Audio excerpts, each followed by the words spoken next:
Stop it Manasi. ప్రేమ ప్రేమ అని ఇంకా అదే విషయాన్ని పట్టుకుని సాగదీస్తున్నావు. ఇంకెక్కడుంది ప్రేమ? మన పరిచయం అయిన దగ్గర నుంచి ఈ రోజు వరకు ఏ రోజైనా నేను నిన్ను ప్రేమిస్తున్నాను చెప్పానా? నువ్వు రాసిన కవిత్వాన్ని నేను ఇష్టపడి నా జీవితంలో ఉండాల్సింది నువ్వేనని పెళ్లికి తలంచాను. కానీ ఆ రాసిన రాతలు కూడా నీవి కావు. ఈలోపే ఆ భగవంతుడు మృదులతో నా రాతను రాశాడు. అప్పుడే మన మనసుల మధ్య ఉందనుకున్న ఆ బంధం తెగిపోయింది మానసి.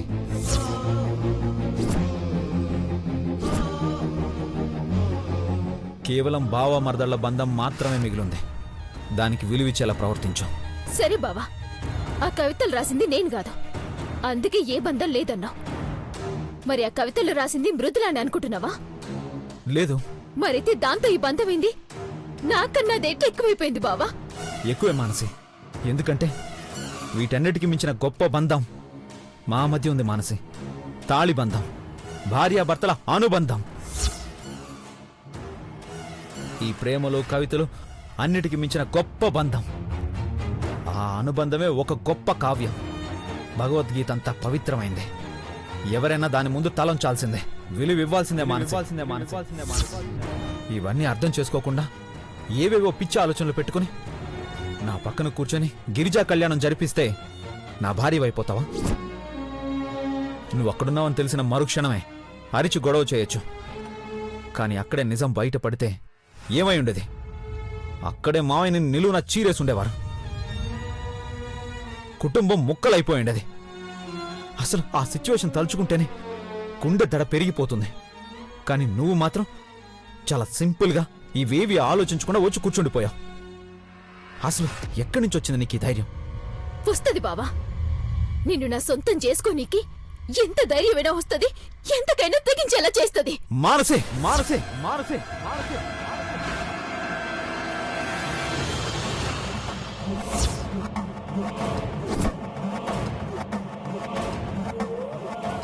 ఏంటి ఆవేశం మధు గారు? ఏం చేస్తున్నారు? అరే, ఎంత చెప్పినా అర్థం చేసుకోవట్లేదు మృదుల. చూడు మానసి, నువ్వు మమ్మల్ని ఏదో చేస్తావని కాదు, నువ్వే కాదు, నీలాంటి వాళ్ళు 1,00,000 మంది వచ్చినా మమ్మల్ని ఏమీ చేయలేరు. కానీ నువ్వు ఇలా ఆలోచించి ఆలోచించి నువ్వేమైపోతావేమోనని మాకు భయం వేస్తుంది. బాగుంది బావా, నా జీవితాన్ని ఇట్లా చేసి చివరికి ఏమైతానని జాలి చూపిస్తున్నారా? ఈ జాలంతా ఒక నాటకం. తేనె పూసిన కత్తులు మీరు. ఇద్దరు కలిసి వెన్నుపోటు పొడిచిండ్రు. ఇప్పుడు నేనుంటే మీకు ఆటంకం. అసలు నేను ప్రాణాలతో ఉండడమే మీకు ఇష్టం లేదు. ఇంకేం చెప్పొద్దు బావా, నాకు సమజైంది. చూద్దాం, నేను బతికే పరిస్థితులుంటాయో చచ్చే పరిస్థితులు వస్తాయో.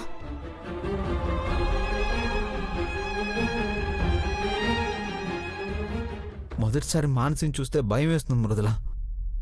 ఇంతకు తెగిస్తుందని నేను అస్సలు ఊహించలేదు. అసలు అక్కడున్నది నువ్వు కాదని తెలిసి నా ప్రాణం పోయింది తెలుసా? కానీ దేవుడనేవాడు ఉన్నాడు మృదుల. అప్పటి వరకు ఎన్ని నాటకాలాడే అవకాశం ఇచ్చినా సరిగ్గా కళ్యాణం జరిగే సమయానికి తెలుసుకునేలా చేశాడు. కానీ మానసిని ఎలా మార్చాలో తెలియట్లేదు మృదుల. ఏదో కాస్త మనసు మారుంటే సరిచేయొచ్చు, కానీ వ్యక్తిత్వమే మార్చుకుంటుంది. మల్లెపువ్వు లాంటి మనసుని ముళ్లపోత చేసుకుంటుంది.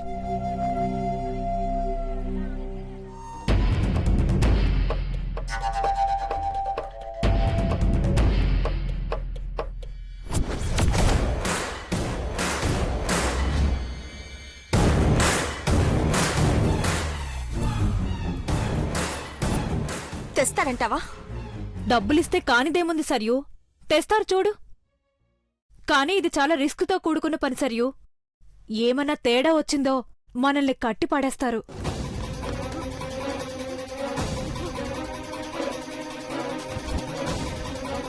మేడం, తెచ్చావా? తెచ్చాను మేడం.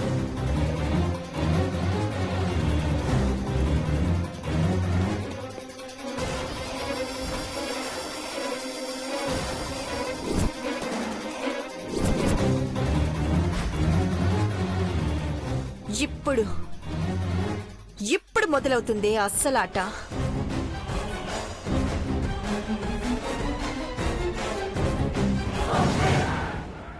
ఏంటో మేడం, డబ్బులు కక్కుర్తి పడి కాసేపు మేనేజ్ చేయమంటే చేస్తున్నాను. ఎట్టి పరిస్థితుల్లోనూ ఈ నగలు గుడి దాటి బయటికి పోకూడదు. తేడా వస్తే నన్ను ప్రాణాలతో ఉంచరు. ఈ నగలు ఎక్కడికి పోవు. చీకటి పడ్డాక మీ పూజారి చేతిలోకి చేరాల్సిన విధంగా చేరుతాయి. నేను చెప్పింది చేయండి చాలు. అలాగే మేడం.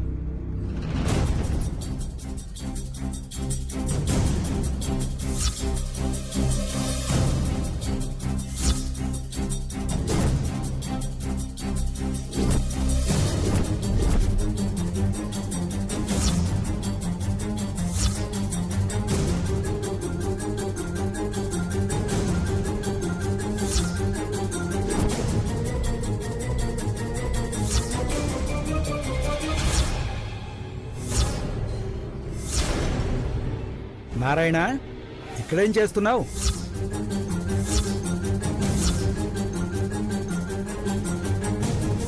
అది తెలిసిన వాళ్ళు వస్తే మాట్లాడుతున్నాను పూజారి గారు. సరే, స్వామివారి నైవేద్యానికి టైం అయింది. సిద్ధంగా ఉందో లేదో కనుక్కో. అలాగే పూజారి గారు.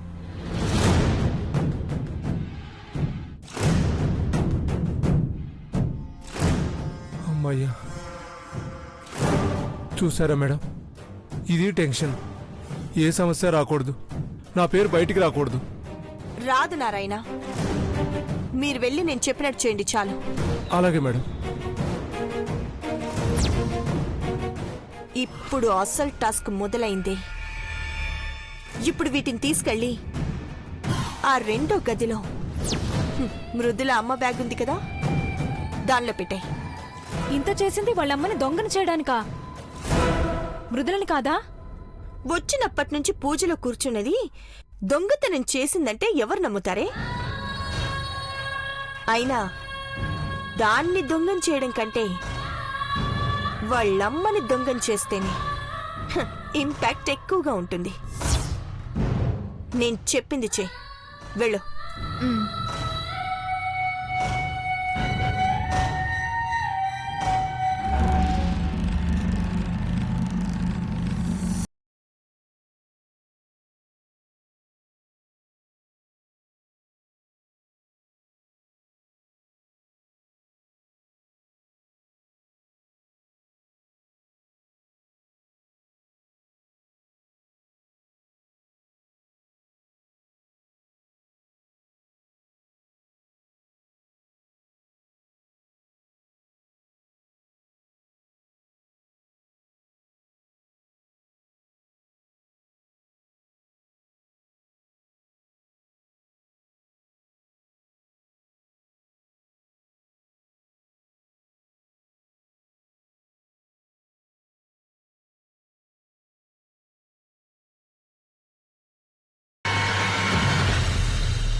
టెన్షన్ అవ్వద్దు మాన్సి, దానిక కళ్యాణ కానుక దక్కదు. జరగబోయేది చూడు. శతమానం భవతి శతాయు పురుష శతేంద్రియ. పూజారి గారు, పూజారి గారు.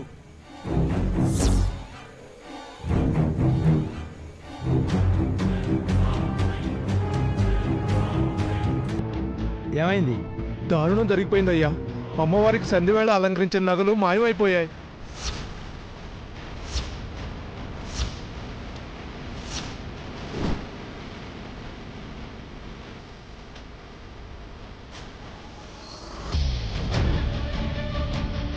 ఏంటి మీరు అనేది? అమ్మవారి నగలు మాయమవడం ఏంటి? అవును పూజారి గారు, ఎవరో దొంగిలించారు. ఒక అరగంట ముందు వరకు ఉన్నాయి. ఈ మధ్యలోనే ఎవరో దొంగిలించారు. వెంటనే గుడి ప్రధాన ద్వారం మూసివేయండి. లోపల ఉన్న వాళ్ళు ఎవరు బయటికి వెళ్ళడానికి వీల్లేదు. మీరు వెళ్ళి వెతకండి.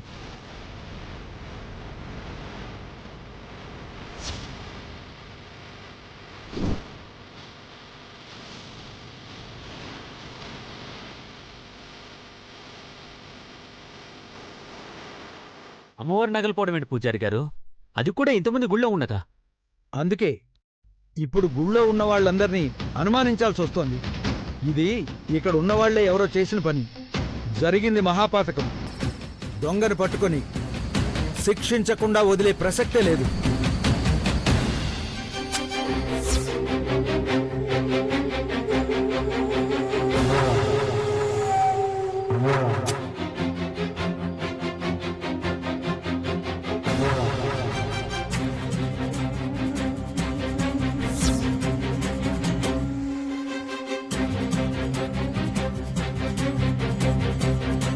ఇక్కడేం లేవు కానీ ఆ బ్యాగులు తీసుకొని పదండి.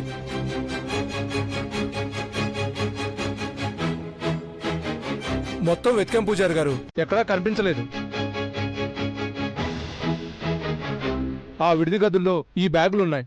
కొంతమంది దగ్గర వెతికి కొంతమంది దగ్గర వెతకపోతే వాళ్ళని మాత్రమే అనుమానించినట్టు అవుతుంది.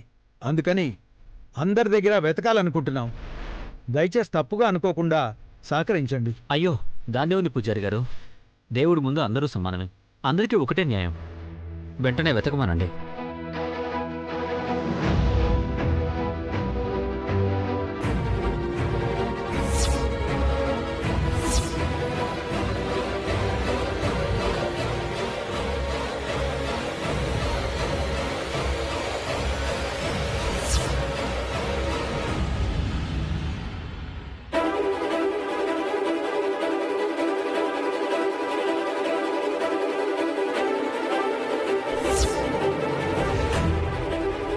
ఏమండి,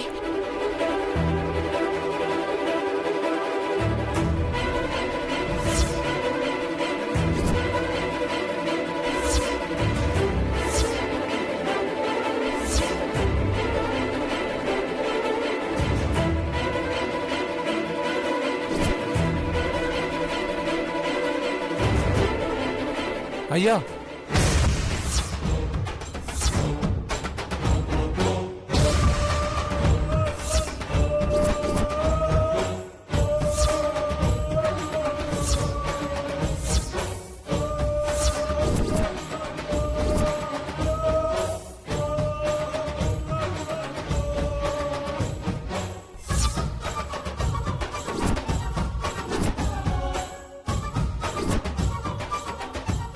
ఈ సంచి ఎవరిదమ్మా?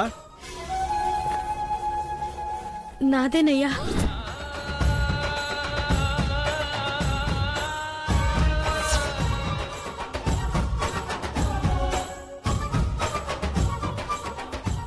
ఏంటమ్మా ఈ పని?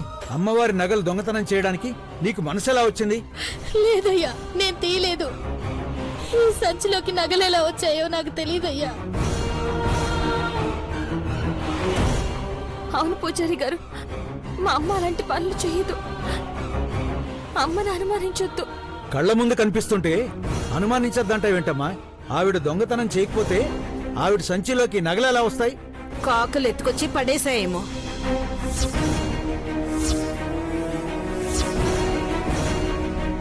కుక్కను తీసుకొచ్చి సింహాసనం మీద కూర్చోబెట్టినంత మాత్రాన దాని బుద్ధి ఎక్కడికి పోతుంది? వీళ్ళు కూడా ఇంతే.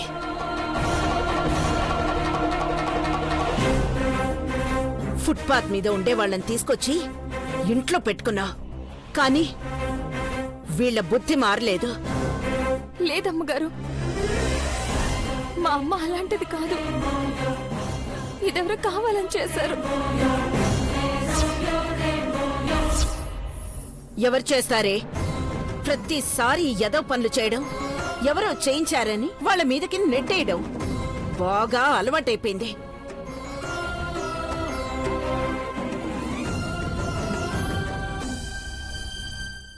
ఇంత రెడ్ హ్యాండెడ్ గా దొరికిపోయాక కూడా బుక్కాయించడానికి సిగ్గుగా లేదు. దొరికిన వాళ్ళందరూ దొంగలు, దొరకనంత మాత్రాన దొరలు కాదమ్మా. అత్తయ్య గురించి అందరికీ తెలుసు. ఆవిడ అలాంటి మనిషి కాదు. అవునొదినా, 20 ఏళ్ల నుంచి వసంత మనింట్లోనే ఉంటుంది. ఇలా దొంగతనం చేసే బుద్ధి గనుకుంటే ఇంతకన్నా ఎక్కువ డబ్బు నగలు మనింట్లోనే ఉన్నాయి కదా. వాటిని ఎప్పుడో ఎత్తుకుపోవాల్సిందే. ఇలా అమ్మవారి నగలు దొంగిలించేంత తప్పు చేస్తుందా? ఇంత జరిగాక కూడా దాన్ని వెనకేసుకొచ్చి ఇంటి పరువు తీయకండి. ఇంటి పరువు పోతుందని మన మనిషిని, నమ్మకం ఉన్న మనిషిని అనుమానించేస్తావా బ్రాహ్మణి? నిజానిజాలు తెలుసుకోవాల్సిన ఓపిక ఉండాలి కదా. పైగా కన్న కూతురు శుభమా అని గిరిజా కళ్యాణం చేస్తుంటే ఇలాంటి అశుభం చేస్తుందా? ఎక్కడో ఏదో పొరపాటు జరిగింది వదినా.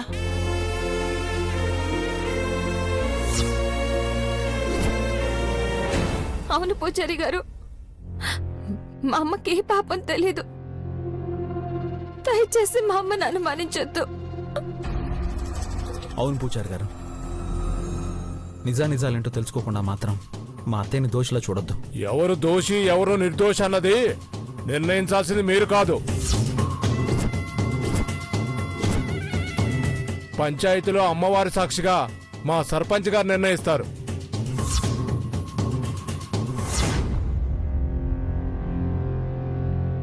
దొంగతనం జరగటం నిజం, ఆ నగలు ఆవిడ సంచిలో దొరకడం నిజం. ఒకవేళ వేరే కారణం ఏదైనా ఉందని తేలితే తప్ప అంతవరకు ఆవిడే దోషి.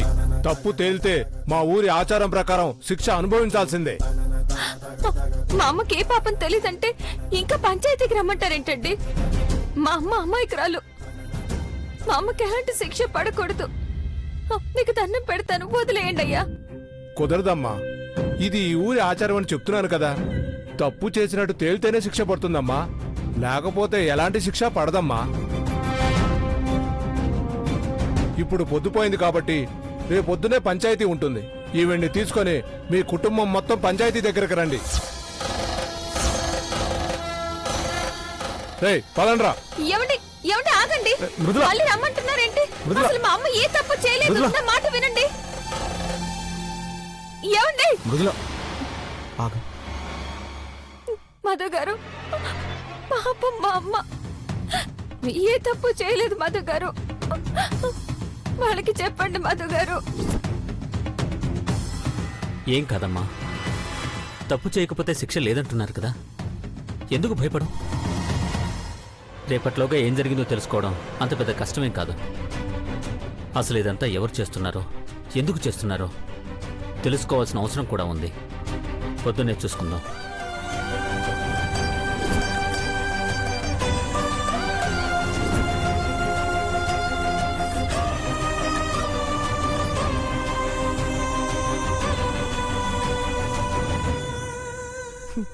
ఏంటి చూసుకునేది?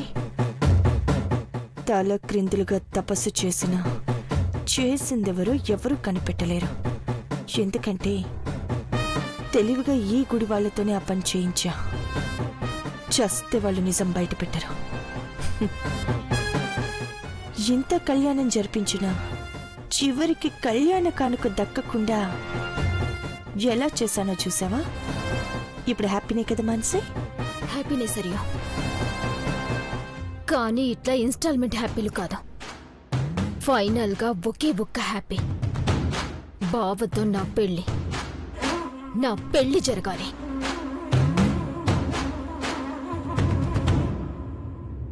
వసంత, ఏం కాదని చెప్తున్నాం కదా, మేమందరం ఉన్నాం కదా. ఎవరో పోయినట్టు అలా కూర్చున్నారేంటందరూ?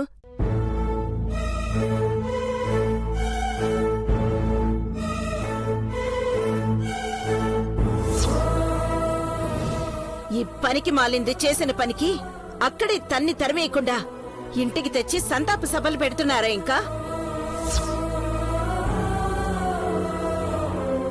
అయినా ఇలా ఎన్నిసార్లు వెనకేసుకొస్తారు? ఎంతని భరిస్తారు? నేనే తప్పు చేయలేదమ్మా. కావాలంటే నా బిడ్డ మీద ఒట్టేసి చెప్తాను.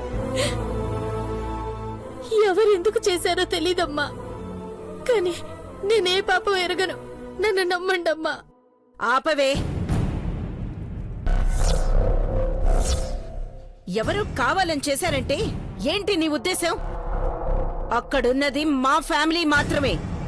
నీ మీద కక్ష కట్టి నిన్ను సాధించాల్సిన అవసరం మాకేంటే? కుటుంబం అంతా టార్గెట్ కాదు పెద్దమ్మా. చుట్టూ తిరిగి మళ్ళీ నా మీదకే వస్తుంది. లేకపోతే మాన్సే అంటే పడదు కాబట్టి మాన్సే అయినా చేసింది అంటారు.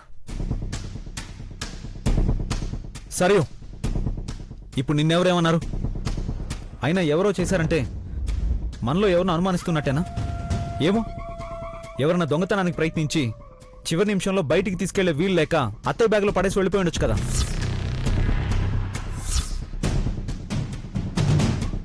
కానీ వాళ్ళు ఎవరైనా సరే దొరికి తీరుతారు. ఖచ్చితంగా నిజం బయటపడుతుంది. బయటపడ్డం కాదు మధు, రేపొద్దునలోగా నిజం బయట పెట్టాలి. లేదంటే ఊరి కట్టుబాట్ల సంగతి తెలుసు కదా, శిక్ష వేయకుండా వదిలిపెట్టరు. వాళ్ళని కాదని మనం వెళ్ళలేం.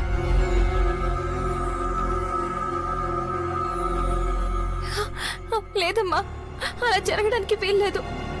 అమ్మ శిక్షలు భరించలేదమ్మా. అయినా చెయ్యని తప్పుకి శిక్ష ఎందుకు అనుభవించాలి నాన్న? అమ్మని ఎలా అయినా కాపాడండి, ఏదో ఒకటి చెయ్యండి నాన్న.